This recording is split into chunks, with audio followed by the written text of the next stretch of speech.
우리는 살면서 항상 조심하며 염려하며 살아가야 될 것 같습니다. 뭐 별거 아닌 것처럼 얘기하지만 우리가 살아가는 인생 중에 별거 아닌 게 어디 있습니까? 뭐든 다 쉽지 않고 다 힘들고 다 어렵습니다. 그래서 항상 조심하며 지내는 게 제일 필요하다라는 말씀을 드립니다. 참 이제 많은 생각들이 들죠. 1997년 IMF 때 국가 부도의 날이라고 얘기했지만 그 IMF는 갑자기 온 게 아니었어요.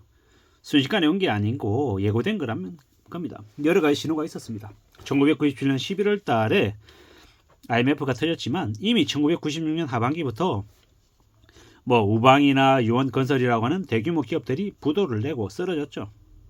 1996년 12월에는 이미 한보라고 하는 기업이 부도 초읽기였습니다. 그리고 1996년 경상수지석 적자가 예측이 60에서 80억 달러였는데 실제로 까보니까 237억 달러였죠. 그리고 1996년 말 30대 대기업의 부채 비율이 382%였습니다. 한보 부도 이후에 김영삼 대통령이 부도 공포증에 시달리다 보니까 강요들에게 신신당부했죠. 그랬지만 4월달에 진로, 3월달에 산미, 5월달에 대농, 6월달에 한신공영이 부도가 났죠. 1997년 7월달에 태국발 금융위기가 터지고 헤지펀드가 태국 바트화를 공격했고 그 때문에 바트화 폭락이 인도네시아, 말레이시아, 필리핀 등으로 확산이 되었습니다. 그렇게 여러 가지 징조들이 있었다는 겁니다. 그 징조들이 있었지만 한국의 정부는 너무 안일하게 그런 사항들을 대처했었죠. 그러다 보니까 어떻게 됐습니까? 망가진 겁니다. 앞으로는요. 2024년 6월 지금 현재 한국 경제 전반을 보면 IMF 때하고 뭐가 다르냐라는 겁니다. 겉으로 볼 때는 되게 괜찮은 것처럼 포장이 되어 있지만 자영업자들의 부채가 이미 1000조가 넘는다라고 하고 자영업자들의 그 다중채무가 자꾸 원금하고 이자 납부까지 자꾸 유예를 계속시켰죠. 그러다 보니까 겉으로는 괜찮은 것처럼 보이지만 괜찮지 않습니다. 저축은행의 연체율은요 10%가 넘죠. 저축은행의 그 연체 금액이나 이 연체율은 우리가 흔히 알고 있는 그 저축은행 사태 때 그때와 거의 흡사할 정도로 지금 최악입니다.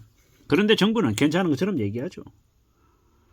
뭐 집값을 너무 많이 뻥튀기 해서 엄청 올려놨는데 연끌족들이 저 다중채무로 감당 못하는 빚을 이렇게 좀 정리해 나가면서 할 수 있게끔 되어야 하는데 그런 것들은 그냥 개인의 문제라고 생각하고 그냥 놔버리는 거죠. 게다가 대기업 재벌들, 건설사들의 그 물량들을 지금 정부 세금으로 다 지금 사주라고 지금 계속 꼬드기고 있고 그런 수작질을 지금 이제 계속하고 있는 겁니다. 건설사들이 이미 빼돌릴 거 다 빼돌리고 해쳐먹을 거 다 해쳐먹고 온갖 이렇게 담합과 온갖 부조리, 부패를 다 이미 짬짬이로 해가지고 다 해놨다라는 겁니다. 그래 놓고 지금 좀 이따가 터뜨리고 세금으로 다 메꾸겠다라는 수작질을 지금 벌리고 있는 건데 이게 앞으로 우리 경제에 어떤 핵폭탄으로 닥쳐올지는 우리는 지켜봐야 됩니다. 꽤나 무서운 일들이 벌어지는 거죠. 벌써 서민들은 보통 사람들은 지금 물가가 감당이 안 돼서 허덕이죠. 물론 직장 다니고 여유롭게 사는 한쪽에서는 해외여행 다니고 여행 다니라고 바쁘고 또 다른 한편에서는 돈 없어서 굶어 죽겠다고 난리고 온갖 크고 작은 범죄를 저지르고 있고 참 무서운 세상이 되고 있죠.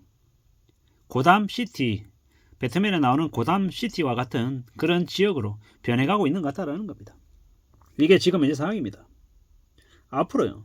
우리는 스스로 각자 살 길을 모생하는 것 말고는 길이 없는 것 같습니다. 참 씁쓸하죠. 앞으로 어떻게 될까? 어떤 삶을 살까? 라는 걱정이 계속된다는 겁니다. 참 무서운 얘기죠.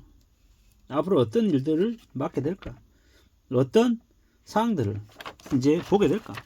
정말로 조심도 조심하며 살아가야 됩니다. 참 무섭죠. 앞으로 우리는 스스로 의지를 가지고 한 걸음 또 한 걸음을 내디뎌야 됩니다. 그래야 될 것 같습니다. 그거 말고는 길이 없는 것 같습니다.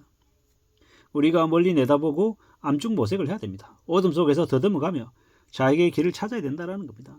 당장 해결책이 안 보여도 막연한 상태여도 두고 보면서 살아가야 되는 거죠. 불빛 없는 밤에 지팡이로 땅을 더듬으며 한 걸음 한 걸음 앞으로 내디뎌야 되는 상황입니다. 이게 뭔가 싶기도 하죠.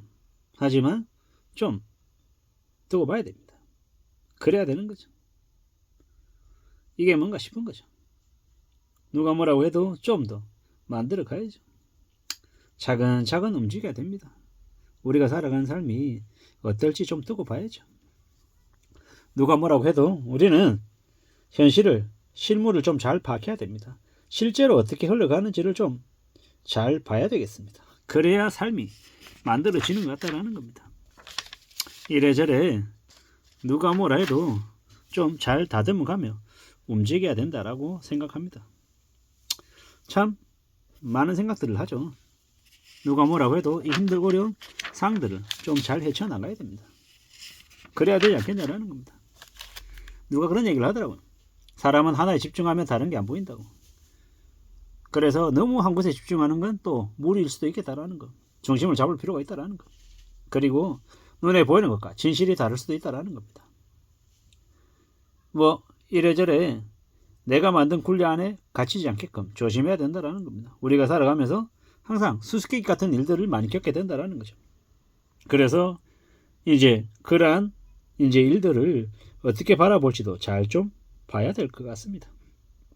틀린 문제에서 옳은 답이 나올 수 없고, 우리가 문제를 어떻게 이제 바라볼지를 좀 잘 생각해야 될 것 같습니다. 살을 부대끼며 신해져야 이해가 되고, 이해가 되어야 같이 살아갈 수 있다고 얘기합니다. 참 사는 게 뭔가라는 거죠. 막막하기도 하고요. 참 어떤 식으로든 희망을 품고 살아야 되는데 어떤 때는 희망이 되려 절망으로 바뀌기도 한다라는 것. 그래서 항상 혼자서 살아갈 확신을 자기 자신에게 이제 줄 수 있어야 된다라는 거죠. 참 많은 생각들이 들죠. 살아가면서 편견과 차별에 이렇게 눈총을 받을 때도 있고 힘들어할 때도 있고 많은 이제 고통을 겪기도 하죠. 하지만 잘 생각하고 좀 마음을 단단히 먹어야 될 것 같다라는 겁니다. 어떻게 생각할지 잘 좀 해야죠. 때로는 열심히 한다고 다 되는 것도 아니고 때로는 흘려버려야 될 때도 있기 때문에 또 내려놓고 또 두고 보기도 해야 되고요. 참 많은 생각들이 듭니다. 내 스스로 나를 좀 잘 다듬어야 되고 또 휘둘리지 않아야 될 것 같고 스스로에게 실망하지 않기 위해서 좀 천천히 갖춰 나가야 될 것 같습니다. 멀리 내다보고 마음을 굳게 먹고 움직이는 게 좋을 것 같습니다. 아무리 힘들어도 계속 가봐야죠. 오늘은 오늘의 몫을 생각하고 움직여야 될 것 같습니다. 차근차근 천천히 뭔가를 다듬어 갈 필요가 있는 것 같습니다. 절대로 만만하지 않은 현실을 조심하며 잘 좀 대처해 나가야 될 것 같습니다. 이상입니다.